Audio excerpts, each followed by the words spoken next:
Joshua, the 5th chapter, verses 13 and 14.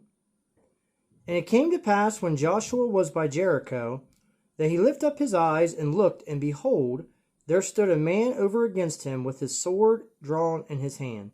And Joshua went unto him and said unto him, Art thou for us or for our adversaries? And he said, Nay, but as a captain of the host of the Lord am I now come. And Joshua fell on his face to the earth, and did worship, and said unto him, What saith my Lord unto his servant? So Joshua asked, Are you for us or for our adversaries? And the answer came back is that this individual was a captain of the Lord of hosts. So, and then Joshua asked the question, What saith my Lord unto his servant?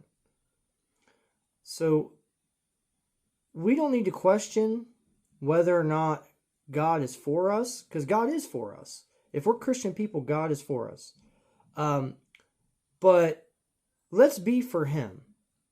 If God be for us, who can be against us? Says that in the book of Romans. So let's not ask the question, is God for us, or is he for someone who is maybe coming against us that seems to prosper more than we do?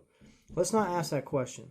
Let's love our enemies, pray for our enemies, do good to them, hope that things go well with them. And if things don't go good for us, we don't need to ask the question whether or not God is for us or for our enemies.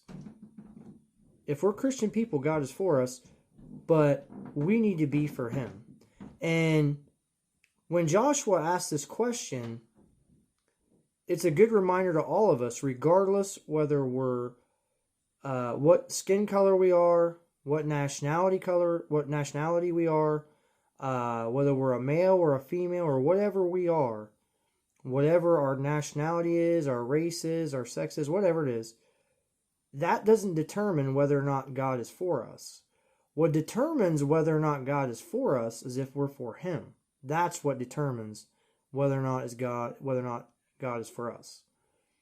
So God loves those that work righteousness, and those that work righteousness are those that have faith in the death, burial, and resurrection of Jesus, and believe that he died on the cross for their sins, and that he was buried and he rose again the third day, and be obedient to him and obey the commandments that he's laid out in the New Testament. So be encouraged that regardless of your nationality, your race, or your sex, that God is for you if you are for him, if you love him. And also be warned that don't believe just because you're of a certain nationality that God is for you. Because God is for those, or race, or sex, or anything of that. God is for those who are for him and those that love him. God bless.